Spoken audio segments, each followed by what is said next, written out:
Bom dia, vamos a mais um programa Educação em Pauta e o nosso convidado desta semana é o professor Dr. José Cunha Machado.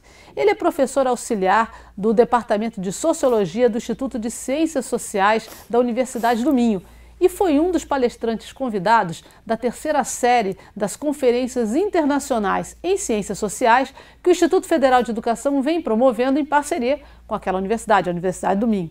O professor ele vem se debruçando ao longo dos anos sobre estudos demográficos, estatísticos, e vai falar para a gente um pouco sobre esse planeta que a gente vive e as tendências para os próximos anos.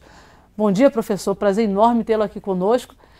E eu gostaria de começar pedindo que o senhor fizesse exatamente um retrato, fizesse um exercício, uma abstração, falando para o telespectador, traçando um panorama dessa Terra, desse planeta que nós habitamos hoje. Panorama em termos demográficos, que é a sua área de estudo. Bom dia, agradeço o convite para esta entrevista. Bom, eu começaria por dizer, ou por tentar que nos situássemos na realidade populacional que vivemos. Nós hoje somos pouco mais de 7 mil milhões de habitantes. Bilhões, né? Que seriam os bilhões. Exatamente, a nível global. E seremos muito provavelmente, entre os próximos 30, 40 anos, provavelmente atingiremos os 10 mil milhões de habitantes, ou seja, nós estamos a crescer a um ritmo bastante acentuado, ritmo esse que já vem ocorrendo desde há 250 anos atrás, à altura em que começou a chamada transição demográfica. A população está naturalmente distribuída de uma forma absolutamente diferente ao longo do globo. Temos espaços populacionais com população muito elevada, é o caso, por exemplo, da China, neste momento é o país mais populacional do mundo. Temos também a situação da Índia, trata-se de um país cujos níveis de crescimento são ainda muito acentuados e que provavelmente no futuro próximo ultrapassará em termos populacionais mesmo a China. E depois temos algumas regiões, por exemplo, africanas, certas áreas de África, pouco densamente povoadas, portanto... Oceania também, não é? Oceania também, também pouco povoada, portanto, há uma grande diferença em termos do povoamento dos países mundiais do globo. É um planeta habitado preponderantemente por homens ou mulheres? Bom, as mulheres ainda continuam a estar em número superior. Quantos por cento? Dá para... Provavelmente, em termos mundiais, nós teremos cerca de 60%, 55% de mulheres contra 45% de homens. Desculpa, isso sempre foi quase que uma regra? Sempre houve mais mulheres do que homens? Bom, digamos o seguinte, naturalmente nascem mais mulheres que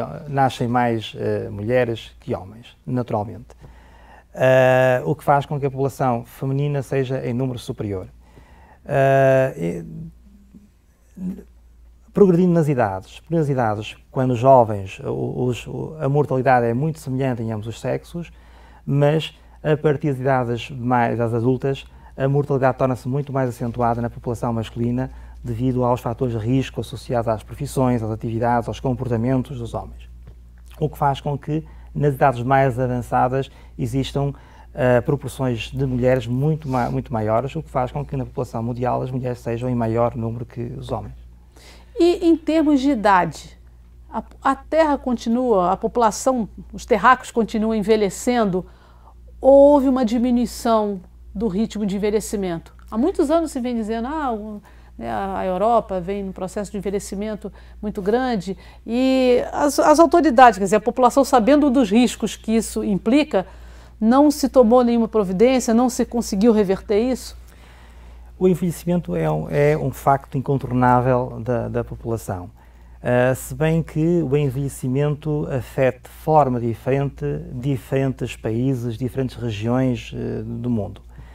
Nós temos hoje os países mais desenvolvidos, são aqueles que já estão mais envelhecidos, aqueles que já estão na última fase da transição demográfica, já atingiram, e por outro lado temos ainda países de regiões menos desenvolvidas, países, portanto, em desenvolvimento, que felizmente para eles ainda têm proporções de jovens bastante numerosos, o que faz com que o envelhecimento não os tenha afetado, isto é, eles estão atrasados em termos de transição demográfica, o que é um facto positivo se esse atraso for aproveitado e se aprenderem com os problemas que o envelhecimento trouxe para as sociedades mais desenvolvidas. Que quando a gente fala também em envelhecimento, para deixar claro para o telespectador, pelo menos quando eu falo, me referi que a população está envelhecendo, é porque, claro, as pessoas estão vivendo mais por causa dos avanços da ciência, mas é principalmente porque está nascendo menos gente. Então faz com que tenha uma preponderância de uma população mais velha, não é? Exatamente. O envelhecimento é caracterizado por dois aspectos. Por um lado, pela redução da fecundidade, ou seja, pela redução do número de crianças que nascem, e por outro lado, pelo aumento da proporção das pessoas mais idosas. É claro que numa primeira fase o envelhecimento deve-se fundamentalmente ao declínio da fecundidade. Portanto, há a regra geral a ideia de que o envelhecimento está mais associado à longevidade, isto é, ao aumento da esperança de vida, mas num primeiro momento a razão que produz o envelhecimento é a quebra, é o declínio da fecundidade. Porquê? Porque com o declínio da fecundidade nós passamos a ter os grupos populacionais dependentes, os mais jovens e os mais idosos. O mais jovem acaba por reduzir drasticamente a sua proporção, o que faz com que se reflita em termos de rácio entre velhos e novos. Com repercussões sociais e econômicas muito grandes. Exatamente. Qual seria, professor, a proporção ideal de jovens? Qual seria a proporção ótima para uma nação se desenvolver com uma certa folga e não ameaçar a espécie em termos de extinção? A proporção ótima seria aquela situação em que nós tivéssemos níveis de fecundidade relativamente elevados, com níveis de mortalidade também relativamente baixos. Existe um número para isso? Próximo não existe um número, mas existe uma projeção gráfica conhecida que é chamada pirâmide etária. Nós, pela pirâmide etária, conseguimos perceber que a pirâmide deve o seu nome à figura que a população humana cria, portanto, se pode desenhar, separando os sexos e distribuindo-os ao longo dos diferentes grupos etários, em que a pirâmide tem a sua base mais alargada na base devido a uma proporção de jovens mais numeroso, não é? Vai-se estreitando ao longo das idades e depois atinge, portanto, o topo em que a população idosa é mais estreita, portanto, menos numerosa. O ideal, naturalmente, seria que a população jovem, nas melhores condições, pelo menos fosse, não diria o dobro, mas 1,5 vezes mais que a população idosa. Para compensar, até em termos, para ajudar a manter essa população idosa. Exatamente, porque um problema que nós temos neste momento é a quebra dos níveis dos índices de dependência, não é? Porque nós temos cada vez mais um grupo populacional idoso numeroso, requerendo serviços e pouca gente para manter esse serviço. E temos cada vez o facto do declínio da fecundidade faz com que a população que vai entrando no mercado de trabalho, ou seja, a população que vai entrando no mundo ativo, os chamados produtivos, não é? Acabam por ser cada vez em menor número, enquanto que a proporção de idosos, ou seja, que estão na idade já não produtiva, também aumentam, o que faz com que há uma dificuldade em garantir que os consumos globais da população sejam alimentados pelo grupo de pessoas que estão naquele espaço entre os 15 e os 64 anos, que são os chamados grupos dos produtivos. Existe um termo que se diz, quer dizer, que se chama de bônus demográfico, que é quando um país vive uma situação que é considerado ideal para promover o crescimento econômico dele. Quando você chama o bônus demográfico, você tem jovens, tem uma população ainda jovem e que está apta a produzir e a levar adiante o crescimento econômico de um país. Hoje no mundo, quais são os países que vivem essa situação que, se bem aproveitado, pode significar um salto muito importante na economia? Os países que vivem essa situação são exatamente os países em vias de desenvolvimento. Então, são países que ainda não atingiram a quarta fase da transição demográfica, portanto, são países que ainda registram níveis de fecundidade suficientemente acima do nível necessário para a renovação geracional, o que faz com que esses países conseguem alimentar o grupo de adultos ativos de uma forma relativamente importante e significativa, o que irá proporcionar, se nós conseguirmos arranjar os empregos, aumentar a produtividade, aumentar portanto, os recursos, portanto, gerar melhor qualidade de vida a toda a população. América Latina, por exemplo, seria um... Na América Latina, por exemplo, será um desses casos, exatamente, em que temos ainda vários países da América Latina com níveis de fecundidade acima do limiar da renovação geracional. Professor, o senhor de vez em quando fala em fases, em transições demográficas. O que exatamente são essas transições demográficas? E queria que o senhor falasse rapidamente sobre essas fases. Bom, em demografia nós caracterizamos a evolução da população em quatro fases. Uma primeira fase caracterizada por níveis de mortalidade muito altos e por níveis de fecundidade também muito altos, ou seja, a população morria muito jovem, a esperança de vida era bastante reduzida, à volta dos 40 anos aproximadamente. As mulheres tinham em média 6, 8 filhos. Até que ano mais ou menos isso? Até que até século? Sensivelmente até há 250 anos atrás, aproximadamente. Foi uma fase que durou muito tempo, então. Foi uma fase que durou praticamente quase toda a história, não é? Porque, de facto, só nestes últimos 250 anos é que nós passamos de 1.000 milhões de habitantes à altura para aqueles 7 mil milhões que somos hoje. Ou seja, no espaço de 250 anos, a população setuplicou, heptatuplicou, não é? Neste espaço de tempo muito curto. E esta transição deve-se fundamentalmente a quê? Bom, precisamente, como eu dizia há pouco, a primeira fase caracterizada por níveis de mortalidade e de fecundidade muito altos. A dado momento, a melhoria na higiene, a melhoria dos comportamentos faz com que a mortalidade se reduza em muitos países, portanto, a mortalidade vai se reduzindo. Ao se reduzir a mortalidade e ao se manter a fecundidade em níveis muito altos, a população naturalmente cresce, porque até ali a população não conseguia crescer, porque embora nascessem muitas crianças, morriam muitos jovens e adultos, não é? Portanto, ela não variava. Nessa segunda fase, ela começa a crescer. Numa terceira fase, em que os cuidados de saúde continuam ainda a melhorar e as mulheres começam a utilizar os métodos contraceptivos, o que faz com que a fecundidade comece a reduzir. Portanto, temos níveis mais baixos de fecundidade, com níveis ainda mais baixos de mortalidade, o que faz com que a esperança de vida aumente.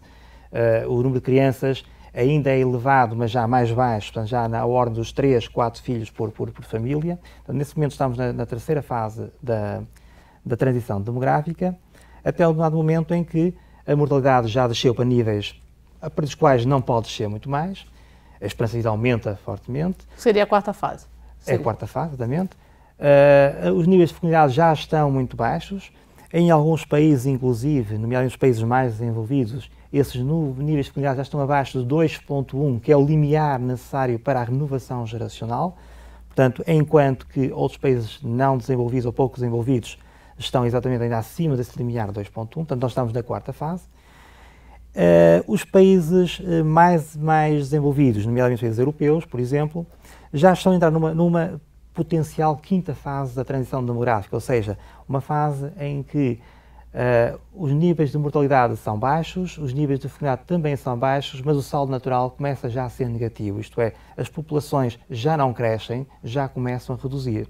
Embora a população mundial ainda esteja a crescer, porque ela ainda está de facto a crescer, graças aos países em desenvolvimento, mas nos países desenvolvidos ela já está a decrescer cada vez de uma forma mais significativa. E é uma fase preocupante, não é, professor? É uma fase verdadeiramente preocupante porque, a partir deste momento, a população desses países já começa a diminuir. Porque o saldo natural é negativo, portanto, nascem menos crianças que as pessoas que morrem, não é? Nós temos, por exemplo, o caso de Portugal. Nós, em Portugal, atravessamos neste momento uma fase particularmente crítica, também relacionada com a crise europeia que atravessamos. Em meados dos anos 50 do século passado, nós tínhamos praticamente o dobro dos óbitos, portanto, a população, ao contrário, o dobro dos nascimentos, portanto, nascia de cerca de 200 mil crianças contra cerca de 100 mil óbitos, e hoje os óbitos permanecem mais ou menos no mesmo número, mas as crianças já, no ano 2013, já nasceram cerca de 80 mil crianças apenas, ou seja, o que é particularmente crítico para o crescimento da população. Portanto, nós já estamos com ritmos de crescimento negativo. E isso daí é uma preocupação já antiga, né, dos governos da Europa. Alguns chegaram a tomar medidas, eu não sei se foi o caso de Portugal, deram resultados? As medidas que foram tomadas foram sempre medidas muito pontuais, não que foram medidas a nível do governo central. Como assim, subsídio para quem tivesse mais filhos? Exatamente. O que sucede, o governo central não tem definido políticas. Acontece que, atualmente, uma das preocupações manifestadas exatamente pelo atual governo é de aumentar a natalidade. Mas até aqui, as políticas de natalidade que foram desenvolvidas em Portugal têm sido desenvolvidas muito a nível local. Isto é, os municípios, as câmaras municipais, têm promovido algumas medidas, nomeadamente apoio subsidiando as famílias com filhos, portanto, proporcionando bens, proporcionando serviços gratuitos, tem sido a esse nível. O que sucede, de facto, tem havido, portanto, algum ganho em termos de nascimentos, mas não de forma suficientemente significativa ou conseguindo anular o efeito da crise que nós atualmente atravessamos. E a questão não é também só dinheiro, quer dizer, tudo no final é dinheiro, né, renda, mas às vezes você dá um subsídio para que uma família tenha mais filhos, como foi feito, ela passa a não ter um impacto tão grande na medida que as pessoas, elas podem até querer ter um filho, mas elas não têm nem mais tempo para criar. Elas precisam trabalhar, as mulheres estão trabalhando. Se você não tiver um conjunto de medidas como lugar para deixar essas crianças, creches em quantidade, quer dizer, o governo pode dar um subsídio, mas que talvez não se traduza, não tenha o impacto esperado, porque na verdade as pessoas não conseguem mais esse tempo. Criar filho exige tempo, disponibilidade, a não ser que o Estado ou as empresas tenham uma política de prover esse local. Neste momento existe já algumas empresas em Portugal que têm exatamente definir políticas que proporcionem condições aos funcionários com filhos, nomeadamente através da criação de creches nos próprios grupos empresariais. Em Portugal, nós por acaso até temos uma excelente oferta a esse nível. Nos últimos anos, nos últimos 10, 20 anos, essa área desenvolveu-se substancialmente. Poder-se inclusive dizer que nós hoje temos um conjunto de creches, mas não temos crianças para as ocupar. Então, o problema agora coloca-se ao contrário. Nós já temos recursos, temos condições, mas não temos crianças atualmente. E por quê? A que se atribui isso? Bom, há várias razões às quais se pode atribuir esta diminuição da fecundidade. Por um lado, o ingresso da mulher nas atividades profissionais. O que eu estava falando, é aquilo que eu estava falando. Exatamente. O facto, por exemplo, nós temos a nível do ensino superior, temos uma forte componente feminina, portanto as mulheres estão claramente em número muito superior ao número dos homens no ensino superior, portanto, depois disputando as mesmas profissões, as mesmas atividades que os homens. Por outro lado, o casamento deixou de ser uma instituição como era até há algumas décadas atrás, portanto os casamentos têm diminuído substancialmente. Hoje é comum casais que optam por não ter filhos desde o início. É uma realidade, é uma coisa impensável há algumas décadas atrás. Sim, é verdade. De facto, isso acontece em Portugal, porque nós temos, neste momento, a natalidade é mais intensa, os níveis são mais altos nos casais não casados que nos casais casados. Isto é, os filhos são principalmente filhos, aquilo que nós antigamente chamávamos de filhos ilegítimos, hoje não se chama assim, então são filhos nascidos fora do casamento, porque os casais acabam por contrair uma união de facto, por não casarem legalmente, e é nesse grupo onde temos uma fecundidade mais avançada, maior. E quais os países da Europa que conseguiram reverter ou pelo menos melhorar essa situação? Em meados dos anos 90 e finais dos anos 80 e meados dos anos 90, a França, os países nórdicos conseguiram de alguma forma inverter o declínio dos níveis de fecundidade, mas não conseguiram invertê-los suficientemente de forma a garantir a renovação geracional, isto é, eles continuam com níveis abaixo do necessário para a renovação geracional, ou seja, quando falamos de renovação geracional estamos a falar em cada mulher deverá deixar uma criança, filha, como substituta, para que possa ela própria também gerar os seus próprios filhos. Na França e nos países nórdicos, Noruega, Dinamarca e Suécia, por exemplo, as medidas foram tomadas em finais dos anos 80 e início dos anos 90, conseguiram de alguma forma fazer regredir essa quebra, mas não conseguiram se fazer. O Japão vê uma situação gravíssima, o Japão hoje. Exatamente, mas não conseguiram, portanto, fazer reverter completamente a situação, isto é, neste momento não estão apenas em declínio populacional porque a taxa de imigração é muito elevada, portanto a Europa neste momento vive fundamentalmente com saldos naturais negativos, mas com saldos migratórios positivos, portanto é isso que faz com que a população se aguente, mas na maior parte dos países, quando os saldos migratórios se reduzem, e o caso de Portugal, por exemplo, em que a migração é praticamente nula neste momento, não é? Nós sabemos que Portugal é um país de imigração, sempre foi um país de imigração, primeiro de imigração para o exterior, para a Europa, depois de imigração quando recebemos camadas populacionais das ex-colónias, mas hoje é um país completamente com a migração quase a zero. E assim, o que aponta, o que os seus estudos estatísticos apontam para um futuro a médio prazo? No mundo de uma maneira geral, como será, na sua opinião, irá se comportar, como vai ser o deslocamento? Você tem áreas ainda do planeta, agora né, você tem as áreas geladas, né, inabitáveis, você tem a Oceania, quer dizer, a Oceania vive um período de crescimento econômico, né? A Austrália vive também, mas é um vazio demográfico ainda. O que o senhor arriscaria em dizer, em termos demográficos, para a nossa terra para os próximos anos? Bom, seguindo as perspectivas que são apontadas, não parece que o futuro seja muito promissor. Não parece.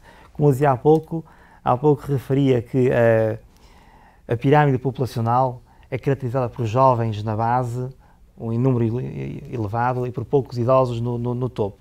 Aquilo que se prevê nos próximos 30 anos, portanto até 30, 40 anos, até 2050 aproximadamente, nós estamos a prever que essa pirâmide vai se transformar naquilo que nós chamamos de uma urna.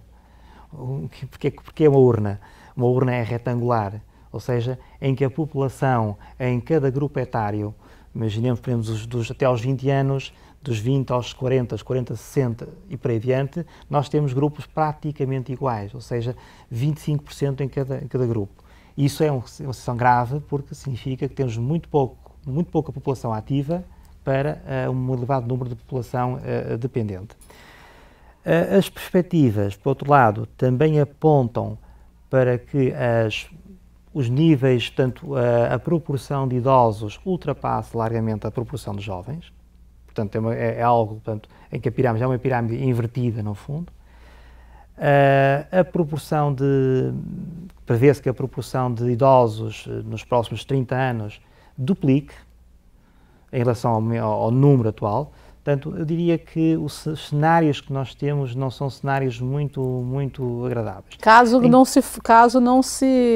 não aconteça nenhum fato novo. Exatamente. Portanto, nós vamos continuar com a migração das populações para os meios urbanos, vamos continuar com a litoralização nos países do litoral. Portanto, é difícil perspectivar alguma melhoria. Portanto, não estou otimista em termos populacionais. Mas hoje, por exemplo, com as pessoas que tem na Terra, a Terra já vive um período de exaustão em termos demográficos, porque diminuir pode ser que se você diminuir a pressão antrópica, né, na Terra, nos próximos anos, pode ser uma coisa positiva.